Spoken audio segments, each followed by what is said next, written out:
겨울이 채 가시지 않은 이른 새벽.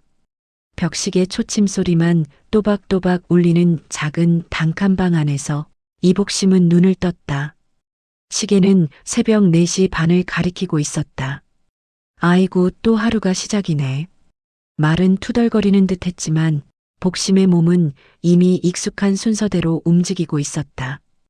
이불을 정리하고 작은 싱크대 앞에 서서 형광등 스위치를 딸깍 켠다. 흰빛이 번쩍 켜지며 기름때가 조금 낀 타일들이 모습을 드러낸다. 가장 먼저 하는 일은 물 올리기였다. 커다란 냄비에 물을 가득 붓고 가스레인지에 올린 뒤 김치통에서 잘 익은 김치를 꺼내 도마 위에 쫙 펼친다. 오늘은 김치찌개 좀 진하게 끓여야지. 아침마다 그거 찾는 사람이 있단 말이야. 김치를 칼로 척척 썰어 넣고 냉장고에 넣어둔 저렴한 앞다리살을 잘게 썬다. 한쪽에선 콩나물을 씻고 다른 쪽에서는 멸치를 팬에 볶는다. 부엌 가득 마늘 냄새, 참기름 냄새, 김치가 끓어오르는 구수한 냄새가 뒤섞여 퍼져나간다. 작은 라디오에서 나지막한 트로트가 흘러나온다. 아버지, 잘 지내고 계시지요? 복심은 라디오 볼륨을 조금 키우고 싱크대 위에 세워둔 작은 액자를 힐끗 바라본다. 액자 속에는 젊은 시절 작업복을 입고 웃고 있는 남자와 그 옆에서 아이 둘을 꼭 끌어안고 있는 복심의 모습이 담겨 있다. 남자는 복심의 남편 39살의 공사장 사고로 세상을 떠난 박철수였다. 당신, 나 오늘도 나가요. 안 나가면 이 애들 밥은 누가 먹여. 복심은 습관처럼 사진에 말 걸듯 중얼거렸다. 액자 아래쪽에는 어릴 적 두 남매 사진이 겹쳐붙어 있다. 웃는 얼굴의 큰아들 박윤호, 따은 머리를 한 딸 박유진. 지금은 둘 다 30이 훌쩍 넘은 나이. 아들은 회사 다니느라 바쁘고 딸은 아이들 키우느라 정신이 없다. 이제는 엄마가 좀 쉬시라는 말은 묘하게도 아직 한 번도 들어본 적이 없다. 대신 늘 들은 말은 엄마, 요즘 경기가 너무 안 좋아서. 엄마, 우리도 힘들어. 였다. 복심은 김이 모락모락 나는 냄비 뚜껑을 살짝 열어보며 혼잣말을 했다. 그래, 알지. 너희도 힘들지. 그러니까 엄마가 더 벌어야지 뭐. 그의 손은 이미 오래전부터 나는 괜찮다는 말에 맞춰 사는 손이 되어 있었다. 김치찌개가 팔팔 끓어오를 즈음 벽시계는 5시 반을 가리켰다. 복심은 반찬통을 줄지어 놓고 뜨거운 반찬을 조금씩 덜어 담기 시작했다. 멸치볶음, 콩자반, 진미채볶음, 매운 어묵, 그리고 오늘의 주력 메뉴인 김치찌개. 그래도 우리 집 김치찌개는 맛있다고들 하니 다행이지. 스스로를 달래듯 중얼거리며 복심은 통마다 뚜껑을 꾹꾹 눌러 닫았다. 방 한켠 허옇게 낡은 장롱 위에는 찢어진 공과금 고지서와 빨간 줄이 그어진 은행 봉투가 깨알처럼 얹혀 있었다. 그 옆에 작은 공책 하나가 조심스레 올려져 있었다. 거표지는 수없이 펼치고 덮은 탓에 달아 있었고 모서리는 살짝 해져 있었다. 복심은 공책을 잠시 내려다보더니 손을 뻗었다가 다시 멈췄다. 에이, 이건 나중에. 그녀는 공책을 건드리지 않고 대신 장롱 위에 접어둔 앞치마를 집어들었다. 골목길로 나선 건 6시가 조금 못된 시간이었다. 새벽 공기가 뺨을 스치듯 차게 지나갔다. 복심은 목도리를 한 번 더 여미고 반찬통이 실린 작은 손수레를 힘껏 끌었다. 꽁꽁 언 골목 바닥이 바퀴 아래에서 덜컹거렸다. 에이구, 얘도 나이 먹었나? 예전에는 좀 더 잘 굴렀는데. 시장 입구에 도착하니 벌써 몇몇 상인들은 텃밭에서 따온 채소와 생선을 진열하고 있었다. 아이고, 복심 씨 왔네. 어머, 오늘은 좀 늦었어요? 새벽장을 여는 상인들 사이에서 복심은 늘 반가운 인사 대상이었다. 김치찌개 좀 가져왔수다. 나중에 따끈할 때 한 그릇씩 먹어요. 그녀는 반찬통을 하나씩 꺼내 구석자리 늘 앉던 작은 좌판 위에 가지런히 올려놓았다. 천막을 펼치고 손이 시려워 숨을 후후 불면서도 입가에는 미소가 떠올랐다. 시장 사람들과 섞이면 아픈 무릎도 허리도 잠시 잊을 수 있었다. 첫 손님은 잔돈을 꼭 쥐고 오는 동네 할머니였다. 복심 씨, 지난번 무생채가 그렇게 맛있더라고. 손주가 밥 2공기는 먹었어. 그래요? 그럼 오늘은 멸치 좀 더 넣어줄게요. 손주 잘 먹는다니 나도 힘이 나네. 이렇게 남의 집 손주 얘기에 더 기분이 좋아지는 사람에게 엄마 밥은 잘 먹고 다녀요? 라고 물어봐주는 자식은 요즘 부쩍 줄어든 지 오래였다.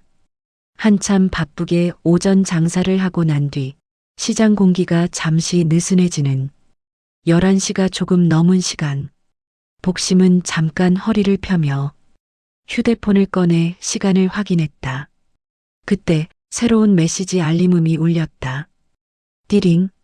엄마, 오늘 저녁에 우리 집으로 오실 수 있어요? 할 얘기가 있어서요. 유진. 어머, 얘가 웬일이래. 복심은 문자를 몇 번이고 다시 읽었다. 딸 유진은 워킹맘으로 바쁘게 살고 있었다. 아침엔 아이들 등원, 낮엔 학원 강사일, 저녁엔 집안일. 그 바쁜 와중에 엄마를 집으로 부르는 경우는 손에 꼽을 만큼 드물었다. 할 얘기, 복심의 머릿속에 자꾸만 지난번 모임에서 들었던 말이 떠올랐다. 복심 씨, 요즘 재개발 바람 불잖아. 집값 오른다고 자식들이 먼저 눈독 들이지 않나 몰라. 엄마, 집 팔고 우리랑 살아요 하는 소리 나오면 정말 엄마 보고 싶은 마음에 하는 말인지 잘 들어야 돼. 허허 웃어 넘겼지만 그 말은 복심의 마음 한구석에 작게 걸려 있었다. 에이, 우리 애들이 설마 그럴 리가 있나? 복심은 고개를 저으며 서둘러 답장을 쳤다. 그래. 오늘 장사 일찍 접고 갈게. 엄마. 손가락이 조금 떨렸다. 장사를 하면서도 자꾸만 저녁 식탁 위 모습이 머릿속에 그려졌다. 엄마 힘드니까 이제 그만 일해. 라는 말일까? 엄마 집 우리랑 같이 쓸 수 없을까? 라는 말일까? 생각이 꼬리에 꼬리를 물었다. 하지만 입 밖으로 나온 말은 늘 똑같았다. 에이, 괜한 걱정하지 말자. 나가면 또 손님 오겠지. 복심은 다시 반찬 보고 가요. 하는 소리를 시장 복도 끝까지 힘껏 내보냈다. 그날따라 장사는 유난히 더딘 듯했다. 평소 같으면 점심 전에 거의 다 나가던 반찬들이 반쯤 남아 있었다. 복심은 시계를 한번 보고 반찬통을 한 줄 정리하면서 혼잣말을 했다. 그래도 오늘은 조금 일찍 접자. 딸내미가 부르는데 빈손으로 갈 수는 없지. 남은 반찬 중 김치찌개 1통, 멸치볶음 1통, 아이들이 좋아할 만한 계란말이를 따로 담았다. 애들 반찬으로 들고 가야지. 그럼 유진이가 또 좋아하겠지. 천막을 걷고 자리 정리를 대충 마친 뒤 주변 상인들에게 인사를 했다. 오늘은 좀 일찍 가요. 어디 가요, 복심 씨? 딸내미 집에서 저녁 먹자네. 이럴 땐 또 가줘야지.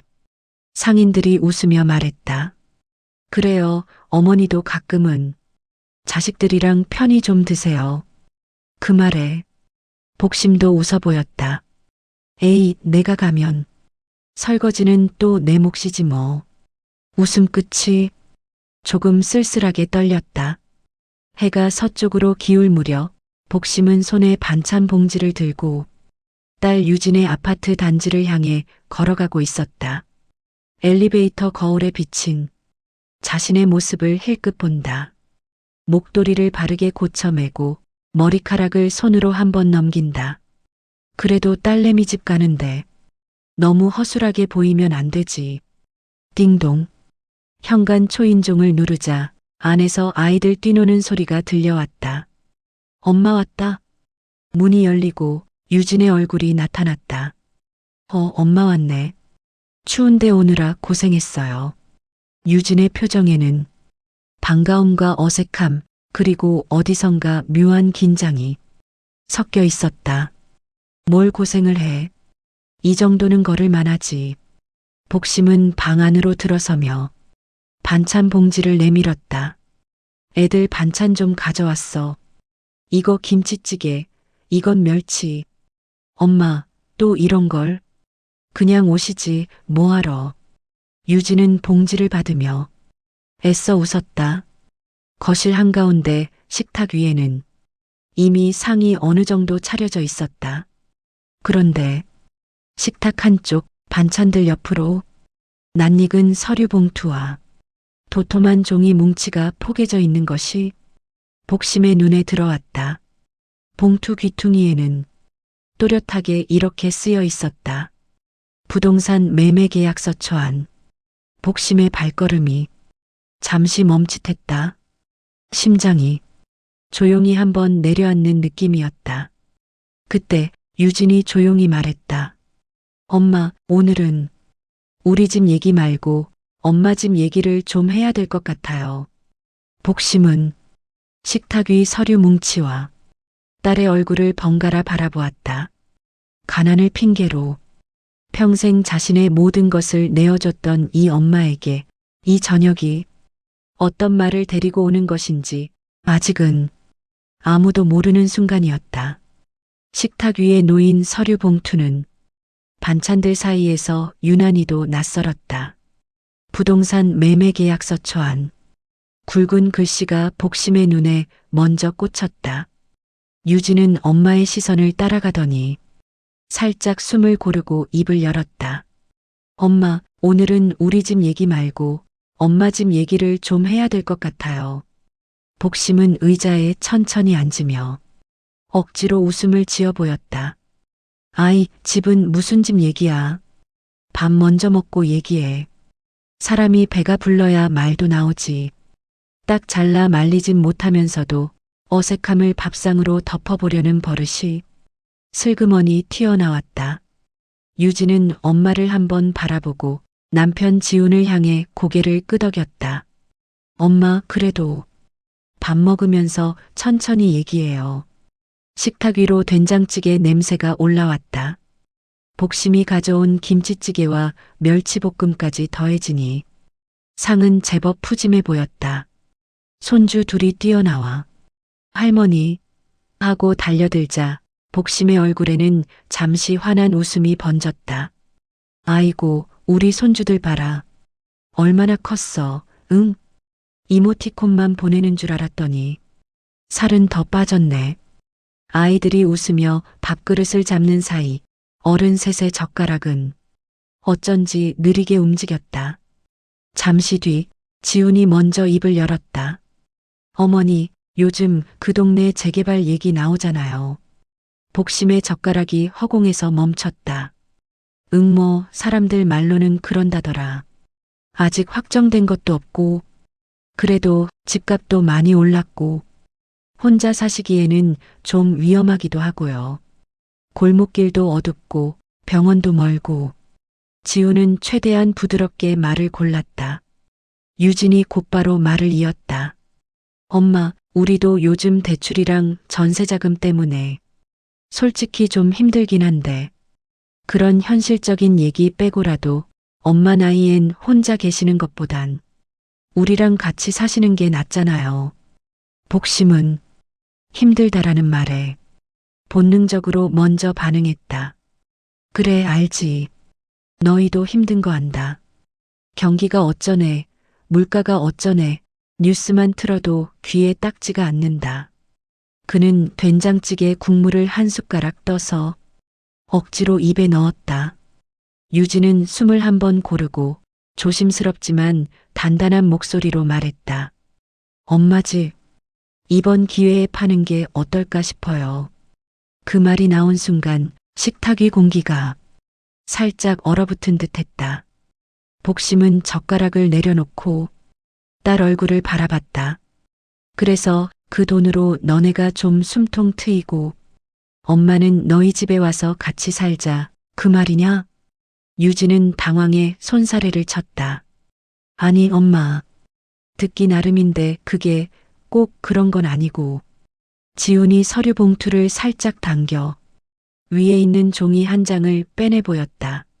어머니, 이건 그냥 상담만 받아본 거예요. 지금 시세가 어느 정도인지, 팔려면 어떻게 해야 하는지 그런 거 알아본 거고요. 실제로 파는 건 어머니가 정말 괜찮다고 하실 때 그때 결정해도 늦지 않죠. 복심은 종이 위로 찍힌 숫자를 훑어보았다. 생전 처음 보는 큰 금액이 적혀 있었다. 내 집이 이렇게 큰 돈이었나? 그 생각이 잠깐 스쳤다. 하지만 곧바로 다른 생각이 뒤따라왔다. 저 돈이 생기면 진짜로 이 집을 떠나야 한다는 건데 그 집은 남편이 죽고 나서 수십 년 동안 월세가 오를까? 가슴 졸이며 살다가 겨우 허름한 단층 집 하나 마련했을 때 처음으로 자기 이름으로 된 등기를 본 그 집이었다. 엄마, 거기 오래된 집이잖아요. 겨울엔 춥고 여름엔 덥고 천장도 여기저기 새고. 유진의 말은 틀리지 않았다. 비 오는 날이면 곳곳에서 물이 새서 양동이를 받아두어야 했고 겨울이면 보일러를 아껴 쓰느라 두꺼운 내복을 겹쳐 입고 잤다. 하지만 복심에게 그 집은 고생과 눈물 그리고 자식들이 자라난 시간이 한꺼번에 엉켜 있는 곳이었다. 거기서 너네 키웠지. 첫돌 때도 거기서 잔치하고 중학교 입학할 때도 교복 입혀서 사진 찍고. 복심의 목소리가 조금씩 잠겨갔다. 유진은 엄마의 그 말에 약간 흔들리는 듯 했지만 마음을 다잡고 말을 이었다. 엄마, 그래서 더 그래요. 그 집에서 엄마 고생하는 거 우리도 어릴 때부터 다 봐왔잖아요. 이젠 좀 따뜻한 집, 엘리베이터 있는 아파트에서 살아도 되잖아요. 지훈이 거들었다. 맞아요, 어머니. 그 집 팔면 어머니 방 따로 빼서 같이 사는 것도 문제 없어요.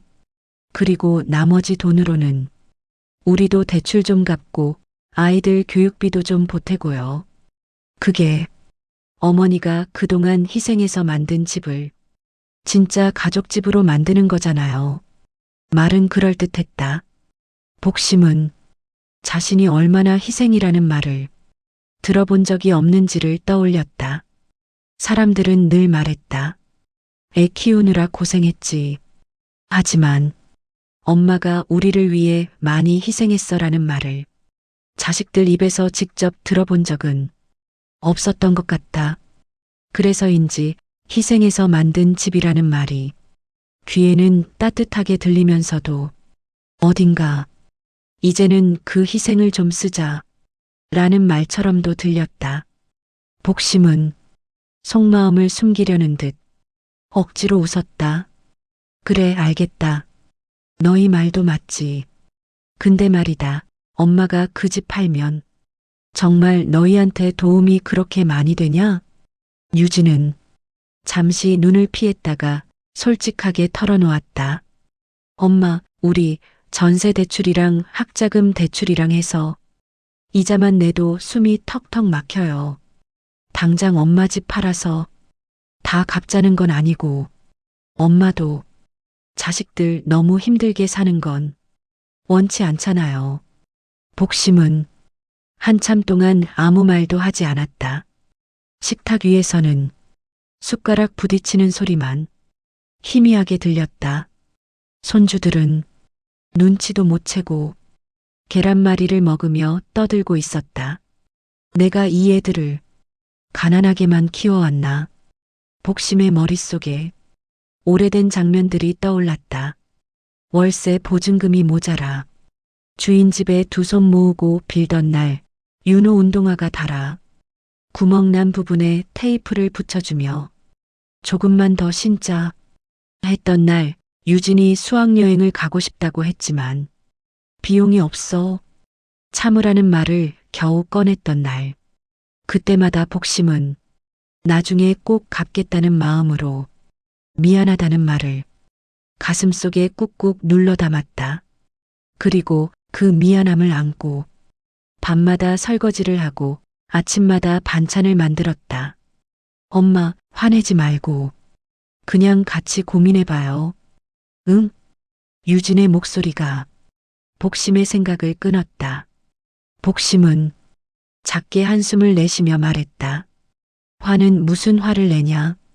너희가 나 잘 되라고 하는 말인 건 알지.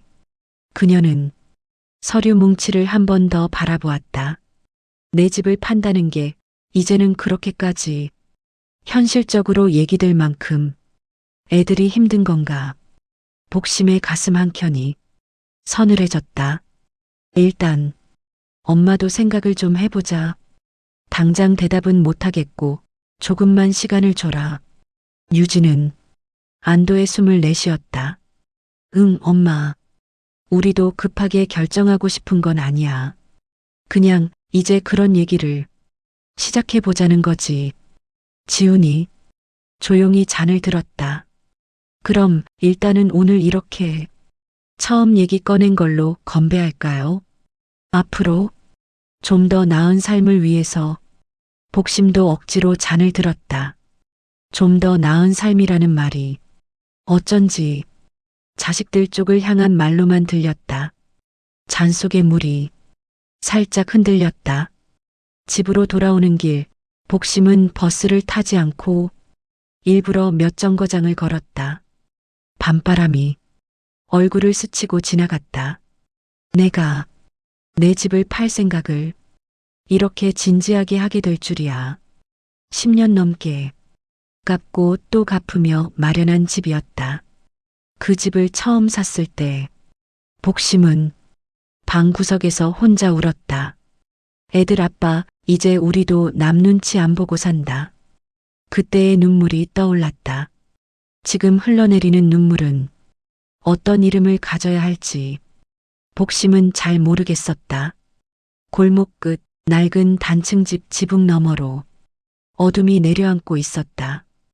현관문을 열고 들어가자 방 안은 낮에 나왔을 때 모습 그대로였다. 조용한 방, 식지 않은 찬 기운, 장판 위에 놓인 낡은 슬리퍼. 아이고, 춥다. 복심은 보일러를 살짝 올려놓고 천천히 장롱 쪽으로 다가갔다. 장롱 맨 위 공과금 봉투와 함께 놓여있던 작은 공책 하나가 눈에 들어왔다. 낮에는 손이 가지 않았던 그것을 이번엔 조심스럽게 집어들었다. 공책 겉표지에는 작은 글씨로 이렇게 써 있었다. 집 애들 나.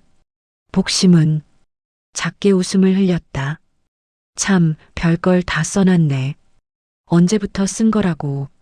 첫 장을 넘기자 10수년 전 날짜들이 연필로 깨알같이 적혀 있었다.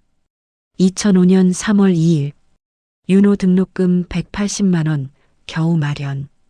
이번 달 월세는 또 밀려. 괜찮아. 어떻게든 되겠지. 2008년 9월 15일 유진 수학여행 못 보내서 마음이 아픔. 그래도 애가 괜찮다고 말해줌. 대신 집에서 김치전 해줌. 2010년 11월 3일 식당 야근 끝나고 쓰러질 뻔함.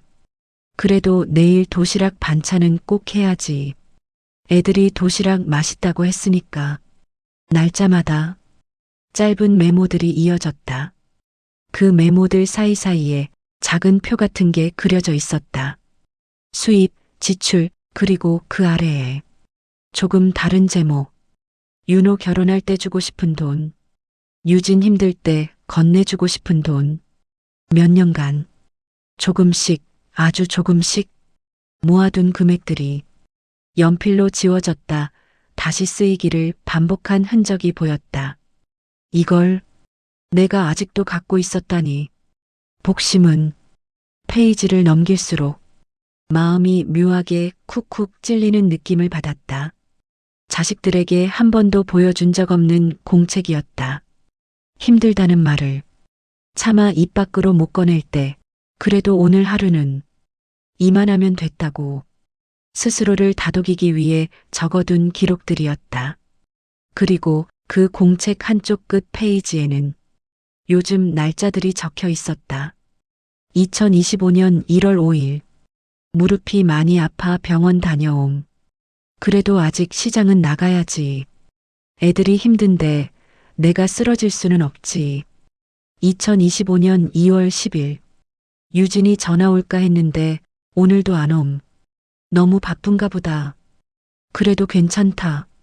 내 새끼들 잘 살기만 하면 됐지. 그리고 오늘 날짜. 복심은 빈 칸 위에 천천히 볼펜을 올렸다. 2025년 3월 3일. 유진 집에 다녀옴. 엄마 집 팔자고 함. 애들 힘들다니까 말은 맞는 것 같기도 하고 내 마음 한쪽은 자꾸 서운한 것 같기도 함. 집을 팔면 애들한테 얼마나 도움이 될까? 나는 그 다음에 어디에 있어야 하지? 글씨가 중간에 몇 번 끊겼다 이어졌다. 볼펜 끝에 맺힌 잉크가 종이 위에 작은 점으로 떨어졌다.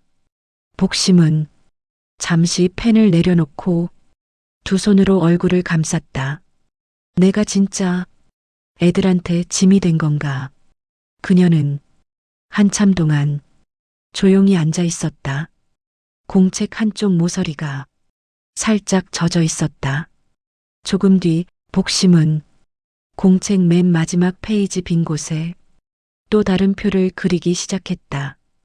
이번에는 수입과 지출이 아니라 집을 팔았을 때, 집을 안 팔았을 때, 라는 두 칸을 만들어 놓고 그 아래 작은 글씨로 이렇게 적었다.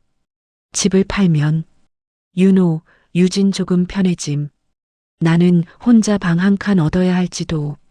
그래도 애들 힘든 거 덜 수 있음. 집을 안 팔면 애들은 계속 빠듯하게 삶. 나는 그래도 애들 아버지랑 살던 방에서 숨 쉴 수 있음. 둘 중 어느 쪽에도 동그라미를 치지 못했다. 에이, 내가 뭘 이렇게 써놓고 있냐? 복심은 스스로를 타박하며 웃었지만 그 웃음에는 힘이 없었다. 그때 가슴 한가운데가 갑자기 묵직하게 조여오는 느낌이 들었다. 왜 이래, 이 가슴이. 그녀는 살짝 가슴을 눌렀다. 며칠 전부터 가끔씩 느껴지던 답답함이었다. 나이 들면 다 그렇지 뭐. 복심은 대수롭지 않게 넘기려 했다. 공책을 조심스레 덮고 다시 장롱 위 공과금 봉투들 뒤쪽에 숨기듯 올려두었다. 애들은 평생 힘든 얘기는 안 보여주고 살았는데 이것까지 보여줘서 뭐하냐? 그녀는 그렇게 생각했다. 하지만 복심도 모르는 사이에 그 공책은 이미 자식들의 인생과 이 집의 운명을 바꾸게 될 조용한 증인이 되어가고 있었다. 작은 방 안 벽식의 초침 소리가 다시 또박또박 울려 퍼졌다. 복심은 전등을 끄고 이불 속으로 들어가 긴 숨을 내쉬었다. 그래, 내일 생각하자. 내일 장사하면서 마음이 또 달라질 수도 있지. 그녀는 그렇게 스스로를 달래며 눈을 감았다. 하지만 깊은 잠은 쉽게 오지 않았다. 가난을 견디며 버텨온 세월, 그 세월이 담긴 집, 그리고 그 모든 것을 조용히 기록해온 작은 공책. 다음 날 새벽 시계는 평소처럼 4시 반을 가리키고 있었다. 알람 소리가 울리기 전 이복심은 습관처럼 눈을 떴다. 어제의 대화가 머릿속을 천천히 떠올랐다. 딸 집 식탁에 올려진 서류 봉투, 엄마 집 팔면으로 시작했던 말들, 그리고 집으로 돌아와 공책 마지막 페이지에 적어 내려간 나는 그 다음에 어디에 있어야 하지? 라는 문장. 복심은 조용히 한숨을 내쉬었다. 그래도 장사는 나가야지. 생각만 한다고 뭐가 되냐? 그녀는 이불을 젖히고 일어나 부엌으로 향했다. 평소처럼 냄비에 물을 올리고 김치를 꺼내려던 순간이었다. 가슴 한가운데가 갑자기 꽉 조여드는 것처럼 아팠다. 어우. 복심은 한 손으로 가스레인지 손잡이를 붙잡았다. 어제 느꼈던 답답함보다 훨씬 심했다. 땀이 이마에 송골송골 맺혔다. 괜찮아. 조금만 쉬면 괜찮아지겠지. 그녀는 의자에 털썩 앉아 숨을 고르려 했다.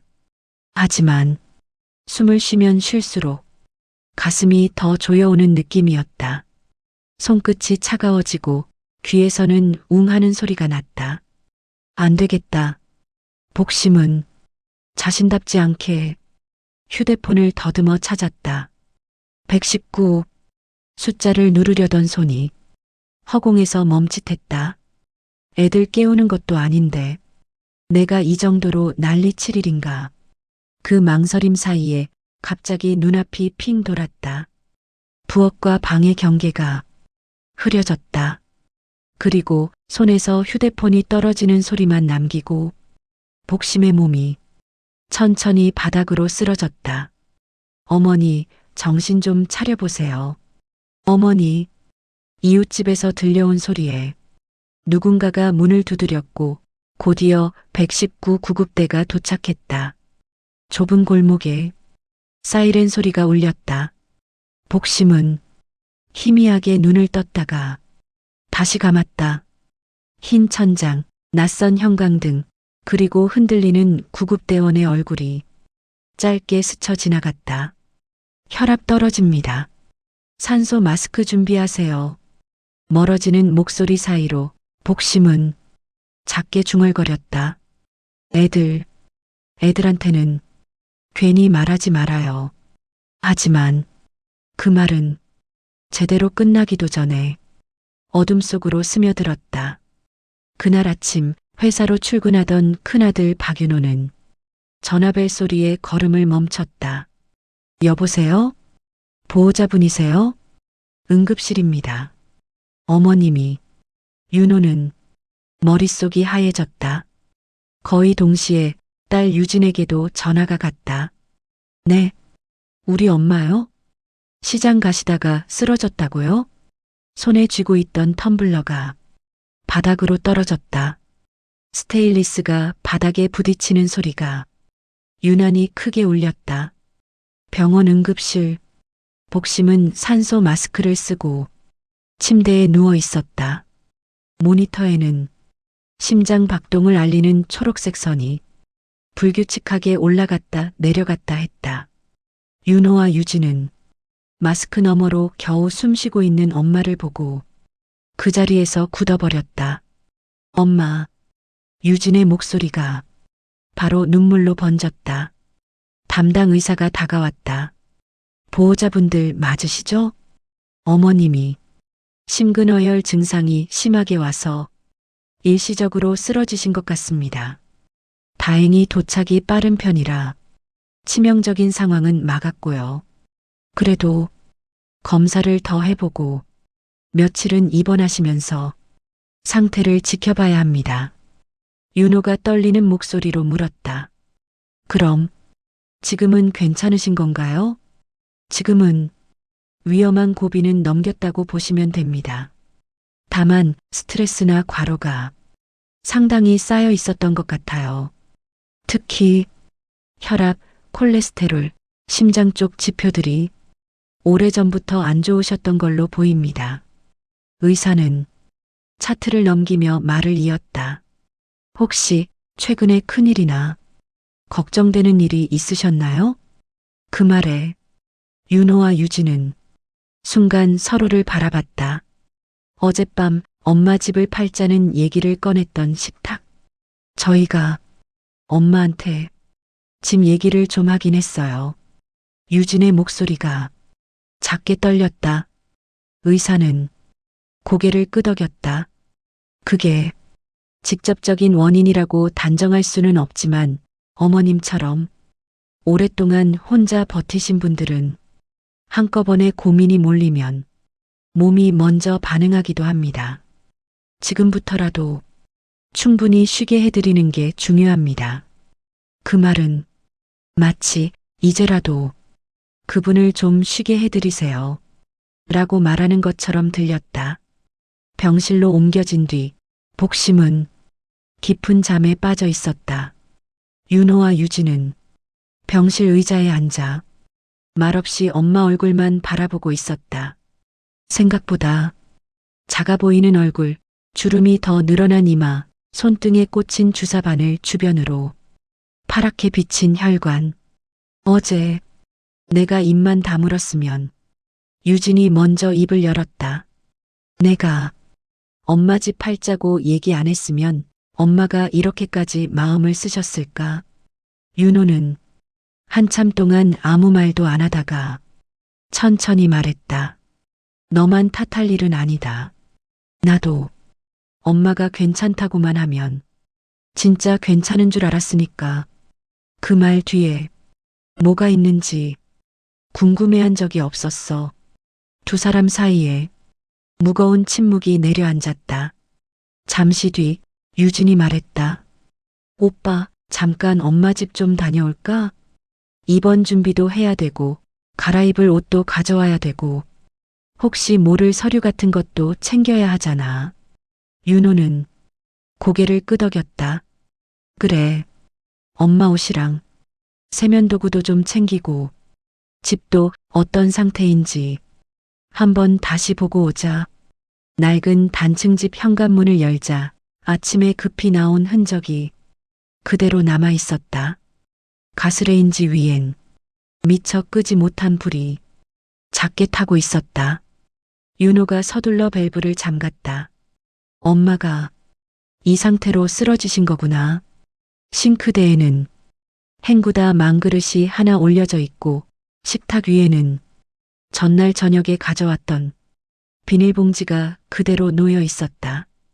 유진은 그 봉지를 열어보았다. 어제 엄마가 들고 왔던 김치찌개 통과 멸치볶음이 그대로 들어 있었다. 엄마, 어제 집에 와서 이것도 안 드셨네. 목이 뜨거워졌다. 유진은 두 손으로 입을 틀어막았다. 윤호는 욕실에서 수건과 세면도구를 챙기고 옷장 문을 열어 엄마의 외출복과 속옷을 가방에 넣었다. 그때 장롱 위에 작은 공책이 눈에 들어왔다. 공과금 봉투 사이에 조심스럽게 끼워져 있던 공책. 겉표지에는 삐뚤빼뚤한 글씨로 이렇게 적혀 있었다. 집 애들 나. 윤호는 무심코 공책을 집어들었다. 표지 위에 손때가 검게 베어 있었다. 유진아, 이거 뭐냐? 거실로 나온 윤호가 공책을 들어보였다. 유진이 눈을 크게 떴다. 어제 엄마가 올려두고 보던 그 공책이다. 두 사람은 소파에 나란히 앉아 조심스럽게 공책을 펼쳤다.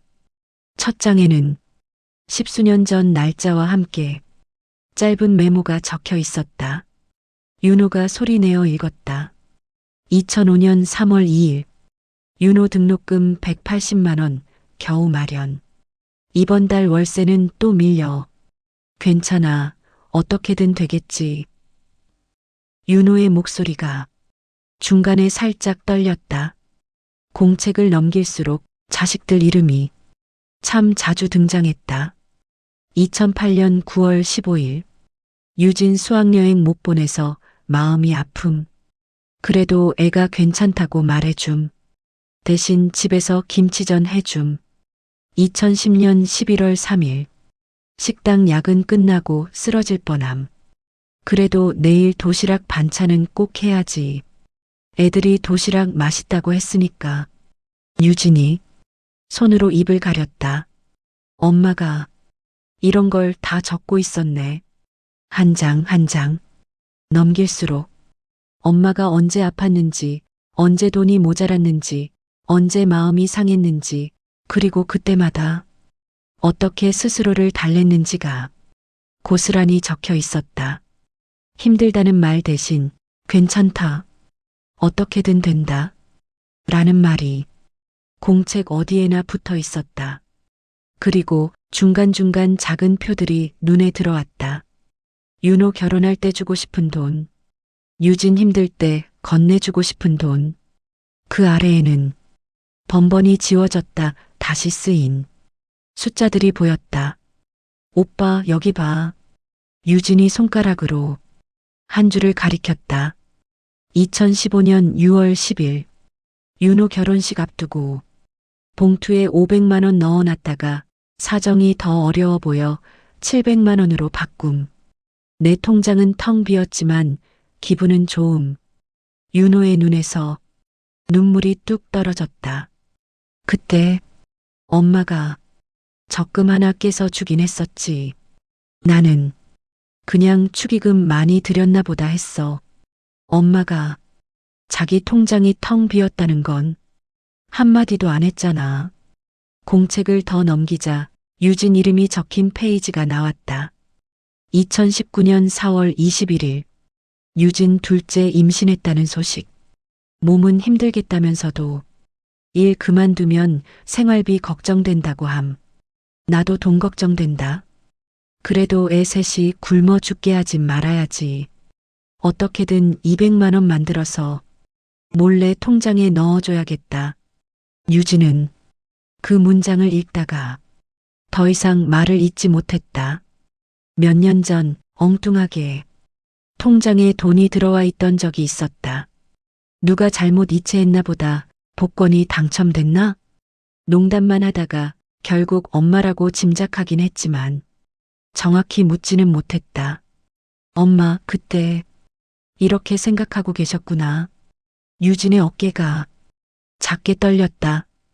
윤호는 숨을 한번 고르고 마지막 부분을 넘겼다. 뒤쪽에는 최근 날짜들이 적혀 있었다. 2025년 1월 5일. 무릎이 많이 아파 병원 다녀옴. 그래도 아직 시장은 나가야지. 애들이 힘든데 내가 쓰러질 수는 없지. 2025년 2월 10일. 유진이 전화 올까 했는데 오늘도 안 옴. 너무 바쁜가 보다. 그래도 괜찮다. 내 새끼들 잘 살기만 하면 됐지. 그리고 어제 날짜. 유진은 숨을 삼키며 그 문장을 읽었다. 2025년 3월 3일. 유진 집에 다녀옴. 엄마 집 팔자고 함. 애들 힘들다니까. 말은 맞는 것 같기도 하고 내 마음 한쪽은 자꾸 서운한 것 같기도 함. 집을 팔면 애들한테 도움이 얼마나 될까. 나는 그 다음에 어디에 있어야 하지. 그래도 애들이 나 보고 싶어 하는 날이 있겠지. 그때는 어디에 있든 버스 타고라도 가면 되겠지. 마지막 줄에 볼펜이 몇 번이나 멈췄다 흔들린 흔적이 선명하게 남아 있었다. 유진의 눈에서 눈물이 쏟아졌다. 엄마가 이렇게 생각하고 있었는데 우린 그냥 집 팔면 편하겠다. 그 생각만 했네. 윤호도 눈을 감고 이마를 짚었다. 나는 엄마가 괜찮다고 했을 때 정말로 아무렇지 않은 줄 알았어. 근데 이 공책 보니까 엄마는 맨날 괜찮다고 쓰면서도 한쪽에 늘 미안하다고 혼자 적고 있었네. 공책 한 구석에는 짧게 이런 문장이 적혀 있었다. 애들아, 엄마가 늘 미안하다. 가난해서 많이 못해줘서. 그래도 엄마는 너희가 와서 밥 한 그릇 먹고 가면 그날은 부자다. 윤호는 고개를 숙였다. 우린 엄마 집을 우리 문제 해결할 수단처럼만 생각한 것 같아. 엄마가 그 집에서 어떤 마음으로 살았는지는 한 번도 안 물어보고 유진이 흐느끼며 말했다. 오빠, 우리 집 얘기 엄마한테 다시 꺼내지 말자. 그래. 정말 팔게 되더라도 그건 엄마가 먼저 말했을 때 같이 고민해도 늦지 않아. 우리가 앞에서 끌고 가는 게 아니라 엄마가 어디에 있고 싶은지부터 들어야지. 유진은 눈물을 훔치며 고개를 끄덕였다. 엄마가 평생 가난하고 힘들었던 건 사실인데 우린 그 가난만 미워하느라 정작 엄마가 어떻게 버텨왔는지는 제대로 본 적이 없었어. 그 말은 두 사람 모두에게 향한 조용한 꾸지람이었다. 병원으로 돌아왔을 때 복심은 여전히 침대에 누워 눈을 감고 있었다. 하지만 눈꺼풀 아래가 살짝 떨리는 걸 보니 깊은 잠인 듯, 얕은 잠인 듯, 경계 어딘가에 있는 상태였다. 윤호와 유진은 침대 곁에 조용히 앉았다. 유진이 엄마 손을 살며시 잡았다. 그때 복심의 손가락이 아주 천천히 움직였다. 눈꺼풀이 떨리더니 조금씩 열렸다. 흐릿한 시야 속에 윤호와 유진의 얼굴이 서서히 잡혀갔다. 엄마. 유진이 먼저 울음을 터뜨렸다. 복심은 마스크 너머로 조금 힘들게 웃어 보였다. 아, 왜 울어? 엄마, 그냥 잠깐 누웠다 일어난 거야. 목소리는 약했지만 농담을 섞으려는 버릇은 여전했다. 윤호가 침을 꿀꺽 삼켰다. 엄마, 사람이 길바닥에 쓰러져서 실려왔는데 그걸 잠깐 누웠다고 하면 어떻게 해? 복심은 눈동자를 살짝 돌려 아이들을 바라보았다. 너희도 일하느라 바쁠 텐데 엄마가 괜히 번거롭게 했네. 그 말에 유진의 얼굴이 일그러졌다. 엄마, 진짜 그 말 좀 하지 마. 뭐만 하면 괜히 번거롭게 했다. 나는 괜찮다. 엄마는 언제까지 괜찮을 건데. 유진의 목소리가 흐느낌으로 번졌다. 윤호가 가방에서 조심스럽게 공책을 꺼냈다. 엄마. 복심의 시선이 공책으로 향했다. 표지의 글씨를 보는 순간 그녀의 눈이 커졌다. 그거 어디서 찾았어? 엄마 집 장롱 위에서 엄마 옷 가지러 갔다가 함께 가져왔어. 복심의 얼굴에 당황한 기색이 스쳤다. 그건 그냥 내가 심심할 때 끄적거린 건데. 뭘 그런 걸? 윤호가 조용히 말을 잘랐다. 엄마, 그 공책, 엄마가 평생 우리한테 못했던 말들 다 들어있었어. 유진이 눈물을 훔치며 거들었다. 엄마가 언제 아팠는지, 언제 돈이 없었는지, 언제 미안했는지, 언제 우리 때문에 웃었는지. 복심은 잠시 눈을 감았다. 그거 보지 말지. 부끄럽게 뭘 그런 걸. 부끄러운 건 우리가 부끄러운 거지. 윤호가 단단한 목소리로 말했다. 엄마는 평생 괜찮다고만 했는데 우린 그걸 그대로 믿고 있었어. 엄마 집 팔자는 얘기 꺼내면서도 엄마 마음이 얼마나 흔들렸는지는 공책 보기 전까지 몰랐어. 유진이 공책을 펼쳐 어제 날짜가 적힌 부분을 찾아 읽었다.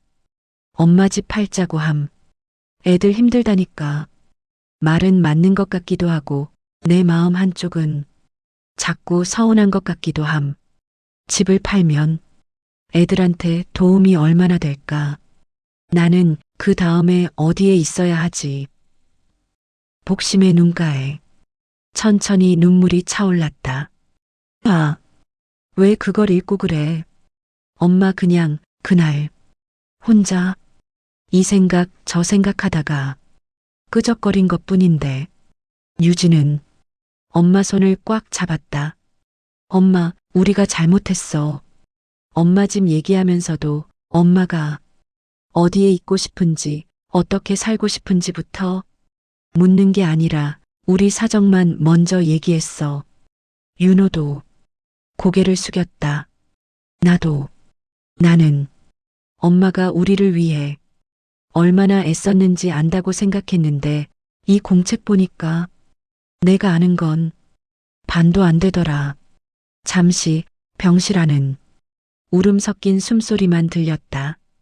복심은 천천히 숨을 고르며 아이들을 바라봤다. 야, 너희가 뭘 잘못했냐?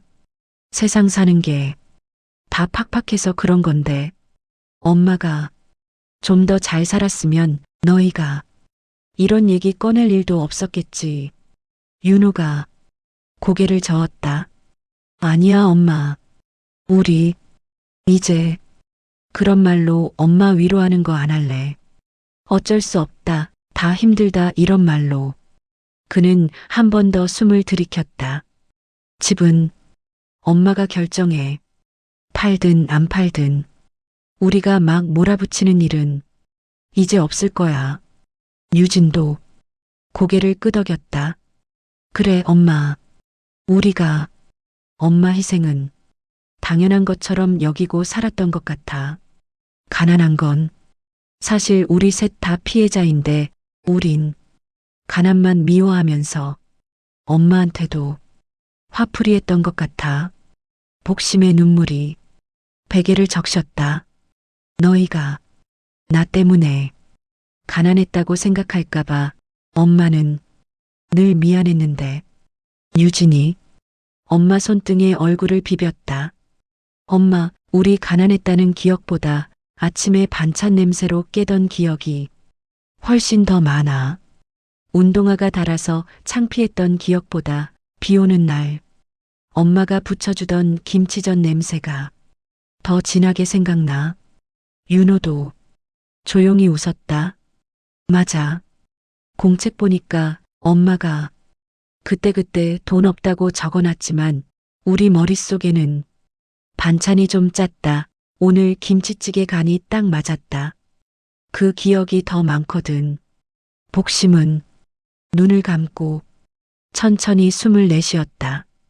가슴속 깊이 오랫동안 눌려있던 돌덩이가 조금은 작아진 듯한 느낌이었다.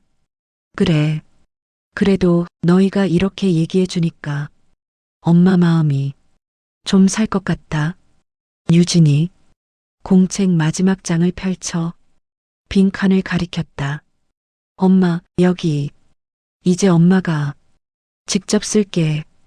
복심이 눈을 깜빡였다. 뭐라고? 오늘 날짜로 쓰러졌다가 애들 울면서 달려와서 엄마 손 잡아줌. 그래도 나 혼자는 아니구나 싶었음. 이렇게 써요. 복심은 웃음과 눈물이 뒤섞인 얼굴로 작게 대답했다. 야, 글을 그렇게 길게 쓰냐? 나는 원래 짧게 쓰는 사람이야.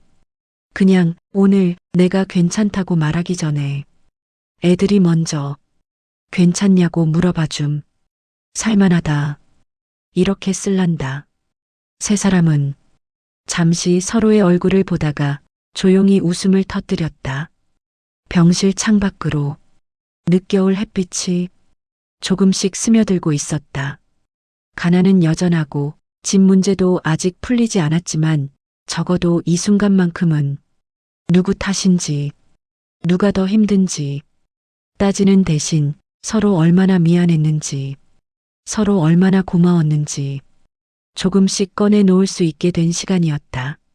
그렇게 작은 공책 한 권이 이 가족의 마음을 조용히 뒤집어 놓고 있었다. 며칠 뒤 병원 복도에는 점점 봄 냄새가 스며들고 있었다. 흰 가운 대신 옅은 분홍색 옷을 입은 이복심은 침대 머리맡에 기대 앉아 창밖을 바라보고 있었다. 병원 마당 가장자리 작은 나무들의 가지 끝에 연두빛 잎들이 조심스럽게 올라오고 있었다. 어머니, 오늘 마지막 검사 결과도 나왔고요. 담당 의사가 차트를 들고 들어왔다. 심장은 당장 위험한 상태는 아닙니다.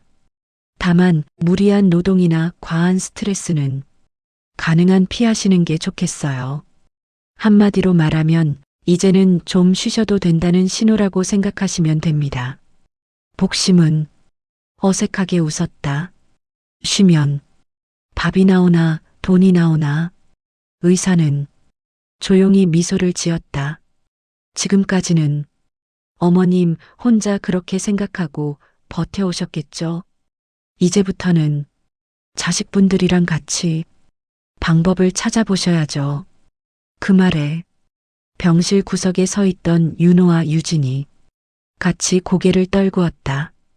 퇴원 수속을 마치고 집으로 가기 전 세 사람은 병원 1층 카페 구석 자리에 앉았다. 복심은 종이컵에 담긴 미지근한 커피를 두 손으로 감싸 쥐었다. 야, 커피도 다 돈이다. 굳이 이런 건 안 사줘도 되는데. 그러면서도 한 모금씩 아껴 마셨다. 윤호가 조심스럽게 입을 열었다. 엄마. 응. 엄마 집 얘기 우리 셋이서 다시 해볼까? 복심의 손이 잠시 멈췄다. 야, 엄마 병원에서 나온 날부터 그 소리를 또 할라 그러냐? 농담 섞인 말투였지만 눈빛은 진지했다. 유진이 고개를 끄덕였다. 그래서 다시 얘기하는 거야. 이번엔 우리 생각부터 꺼내는 게 아니라 엄마가 어디에 있고 싶은지부터 들어보려고. 복심은 종이컵 뚜껑을 내려다보았다. 커피 표면에 형광등 불빛이 작게 비쳤다. 엄마 마음이 어디 있냐고 물으면 솔직히 난 아직 그 집에 붙어 있지. 애들 아버지랑 살던 집이고 너희 키운 집이고 비 오면 새는 데도 있고 겨울이면 춥고 그래도 거기가 내 숨 쉬는 데다. 말끝이 조금 떨렸다. 그렇다고 너희 힘든 거 모르는 건 아니다. 그래서 이놈의 가슴이 더 답답했겠지. 윤호는 한번 숨을 고르고 말했다. 엄마, 우리 집 안 팔기로 했어. 복심이 고개를 번쩍 들었다. 뭐라고? 유진이 덧붙였다. 어제 오빠랑 밤늦게까지 얘기했어. 오빠도 그렇고 나도 그렇고 어려운 거 맞지만 엄마 집 팔아서 그걸로 숨 돌리는 건 우리가 선택할 수 있는 마지막 방법으로 남겨두자고. 윤호가 웃으며 말했다. 회사에서 선배들한테 물어보니까 대출도 다시 조정하는 방법 있고 지출 줄일 수 있는 방법도 있고 솔직히 인정하자면 우린 아직 우리가 줄일 수 있는 건 덜 줄이고 엄마 집부터 생각한 거더라. 유진도 끄덕였다. 맞아요. 내가 카드 명세서 쫙 보니까 힘들다고 하면서도 애 학원, 커피, 택시비 솔직히 줄일 수 있는 게 더 많더라. 복심은 두 자식을 번갈아 바라봤다. 그래도 너희도 숨 막힐 텐데 엄마 때문에 더 막히는 거 아냐? 엄마 때문에 막힌 적 없는데? 윤호가 단호하게 말했다. 가난 때문에 답답한 적은 있어도 엄마 때문에 숨 막힌 적은 없다. 유진도 힘주어 말했다. 맞아요. 엄마는 우리를 힘들게 한 적 없어요. 우리가 엄마를 힘들게 했지. 복심의 눈가가 또다시 붉어졌다. 야, 말로만 그러는 거 아니냐? 정말 그렇게 해도 너희 괜찮겠어? 윤호는 조금은 장난기 섞인 목소리로 말했다. 그래서 엄마 집은 안 팔고 대신 엄마를 좀 팔기로 했어. 복심이 눈을 동그랗게 떴다. 뭐라고? 이놈이 진짜. 유진이 웃음을 터뜨리며 설명했다. 엄마 반찬 솜씨요. 시장 반찬 가게 말고 동네 맘카페에 올려보자고. 벌써 몇 명은 그 반찬 어디서 사요? 좋아요 눌렀어요. 윤호도 거들었다. 내 회사에도 1인 가구 많거든. 우리 엄마가 반찬 좀 팔려고 하는데 한번 사 먹어볼래? 단체 메신저방에 한번 던져봤더니 벌써 셋은 사 먹겠다고 연락 왔다. 복심은 어이없다는 듯 웃었다. 야, 그럼 내가 더 바쁘게 일해야 되는 거잖아. 의사가 쉬라 그랬는데? 유진이 고개를 저었다. 그래서 엄마가 혼자 다 하는 반찬 가게 말고 우리가 도와주는 반찬 가게로 바꾸자는 거죠. 엄마는 메뉴만 정하고 조금만 손대고 장보기, 포장, 배달 이런 건 우리가 분담하고요. 윤호도 진지하게 말을 이었다. 반찬 가게 이름도 지었어. 괜찮다 반찬. 복심이 피식 웃었다. 그게 뭐야? 엄마가 맨날 하는 말. 나는 괜찮다. 이제는 우리도 같이 말하려고. 가난해도 괜찮다. 그래도 밥은 먹고 산다는 뜻으로. 복심은 한참을 웃다가 눈가를 훔쳤다. 진짜 이놈들이 언제 이렇게 컸대. 며칠 후 복심의 집 부엌에는 예전보다 더 많은 발자국 소리가 났다. 엄마, 이건 어디에 둘까? 엄마, 이거 사진 찍어요. 손 좀 이렇게 그래. 이게 감성샷이야. 유진은 핸드폰으로 반찬 사진을 찍으며 각도를 맞추느라 분주했고 윤호는 포장 용기를 박스째 뜯어 스티커를 붙이고 있었다. 스티커에는 조그맣게 이렇게 적혀 있었다. 괜찮다 반찬. 오늘 하루 밥 한 그릇 정도는 괜찮게. 복심은 묘하게 가슴이 간질거렸다. 야야, 내 이름은 좀 빼지 그랬냐? 이제 동네 사람들이 다 알겠네. 이 복심이 하는 반찬인 거. 유진이 웃었다. 알게 해드리려고요. 엄마 이름 이제는 좀 자랑해도 되잖아요. 윤호도 말했다. 엄마 손맛으로 우리를 버텨온 거면 이제는 그 손맛으로 엄마도 좀 편해졌으면 좋겠다. 전처럼 시장까지 손수레 끌고 나가지 않아도 동네 몇몇 집, 회사 몇 사람, 유진의 지인들 정도만 주문해도 복심의 반찬 냄새는 더 많은 집으로 퍼져나갈 수 있었다. 무엇보다도 이제는 엄마 혼자가 아니라 셋이서 같이 움직이는 일이었다. 어느 저녁 윤호와 유진 가족이 모두 복심의 집에 모였다. 거실 작은 테이블 위에는 김치찌개, 멸치볶음, 콩자반, 계란말이, 나물, 그리고 손주들을 위해 따로 만든 달큰한 소시지 볶음까지 가지런히 놓여 있었다. 와, 오늘은 완전 잔치상이네. 손주들이 신이 나서 숟가락을 들었다. 윤호가 밥그릇을 내려놓으며 말했다. 자, 오늘은 한 가지 공식 발표가 있습니다. 복심이 눈을 크게 떴다. 또 뭔 발표야, 이 집은. 유진이 웃으며 받았다. 엄마, 우리 삼남매 아니, 우리 삼모자 회의에서 결정했어요. 복심이 의아한 눈빛을 보냈다. 앞으로 일주일에 한 번은 꼭 엄마 집에서 같이 밥 먹기. 아무리 바빠도 한 번은 무조건. 윤호가 말했다. 그리고 그날은 엄마가 반찬을 준비하면 설거지랑 뒷정리는 무조건 우리가 하는 걸로. 손주들도 자기들끼리 손을 들며 말했다. 저희도 해요. 저희도 설거지 거둘게요.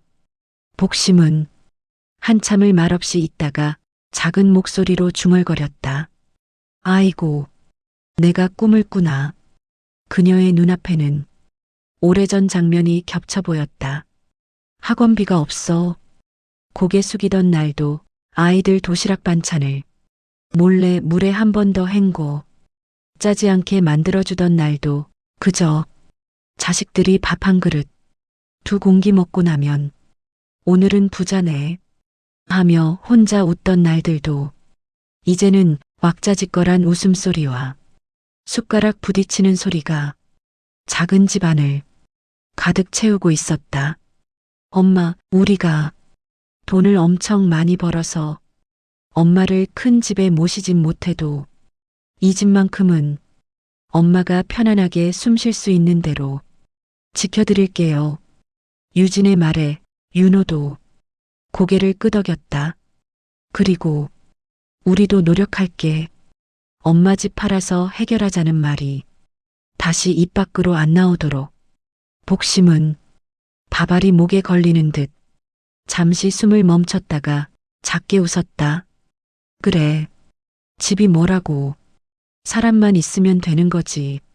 잠시 침묵이 흐른 뒤 그녀가 덧붙였다. 근데 사람이 있어도 같이 밥 안 먹으면 그것도 집이 아니더라. 모두가 조용히 고개를 끄덕였다. 그날 밤 설거지가 모두 끝난 뒤 복심은 방으로 들어와 장롱 위에 올려둔 공책을 꺼냈다. 표지에는 여전히 집 애들 나 라는 글씨가 적혀 있었다. 마지막 페이지를 넘기고 빈 칸 위에 볼펜을 올렸다.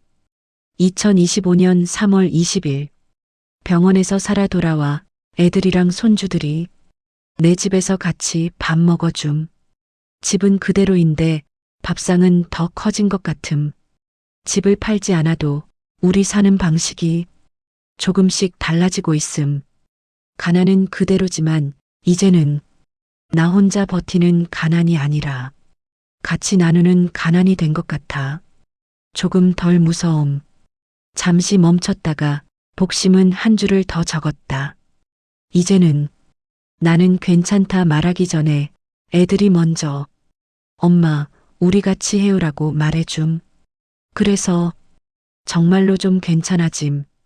그녀는 공책을 덮고 조심스럽게 쓰다듬었다. 얘들아, 엄마가 너희를 위해 희생한 건 맞는데 너희도 결국 이렇게 엄마 옆에 남아줬으니 우리 서로 빚진 셈이다. 그지? 누구에게 들려주지 않는 작은 혼잣말이 방 안에 가만히 맴돌았다. 며칠이 지나고 괜찮다 반찬은 동네 사람들에게 조금씩 입소문을 타기 시작했다. 어머, 이 집 멸치볶음 맛있다. 김치찌개 국물 좀 더 없어요? 포장지 구석에 작게 찍힌 문구를 보는 사람들도 있었다. 오늘 하루 밥 한 그릇 정도는 괜찮게. 가난은 여전히 그들의 현실이었다. 대출이 사라진 것도 아니고 공과금이 줄어든 것도 아니었다. 하지만 이제는 누군가 혼자 빚을 뒤집어 쓰고 버티는 게 아니라 조금씩 서로의 짐을 나눠드는 법을 배우기 시작한 가족이었다. 시장 대신 부엌이 혼자만의 공책 대신 함께 여는 밥상이 이 집의 중심이 되어가고 있었다. 어느 저녁 카메라는 좁은 부엌 식탁을 비춘다. 반찬통이 줄지어 있고 옆에는 공책이 펼쳐져 있다. 복심이 안경을 코에 걸치고 작게 중얼거리며 글을 쓴다. 오늘 윤호가 설거지를 함. 유진이 김치를 담갔음. 손주들이 상을 차림. 엄마가 하던 일들을 조금씩 가져가 줌. 엄마는 그냥 앉아서 그걸 보고 있으라고 함. 처음에는 손이 허전했는데 보다 보니 마음이 꽉 찬 것 같음. 카메라는 천천히 공책에서 식탁 위 가족들의 얼굴로 올라간다. 웃으며 떠드는 얼굴들, 그 사이에서 괜찮다, 괜찮다 라는 말이 이번에는 자기 위로가 아니라 서로에게 건네는 말로 자리를 바꿔가고 있었다. 나레이션이 조용히 이어진다. 가난은 어쩌면 평생 우리 곁을 떠나지 않을지도 모릅니다. 하지만 누구 하나만 힘들게 하는 가난과 서로의 마음을 조금씩 나누게 만드는 가난은 분명히 모양이 다릅니다. 이복심 씨와 그의 자식들은 뒤늦게나마 그 사실을 알게 되었고, 그래서 집을 팔지 않고도 조금은 덜 외로운 식탁을 갖게 되었습니다. 희생이라는 말은 때로는 한 사람을 너무 큰 어른으로 만들고 다른 사람들을 자꾸만 작게 만들기도 합니다. 어쩌면 가장 따뜻한 희생은 나만 참을 게가 아니라 이제 같이 해보자 라고 말하는 것인지도 모르겠습니다. 오늘 이야기를 다 들으신 뒤 혹시 마음속에 조용히 떠오르는 얼굴이 있다면 너무 늦기 전에 이 한마디를 먼저 건네보시면 어떨까요? 나만 괜찮은 척 하지 말고 우리 이제 좀 같이 살아봐요. 그 한마디가 어쩌면 당신 가족의 식탁에도 작은 반전을 데려올지 모릅니다. 이야기 여기서 마치겠습니다.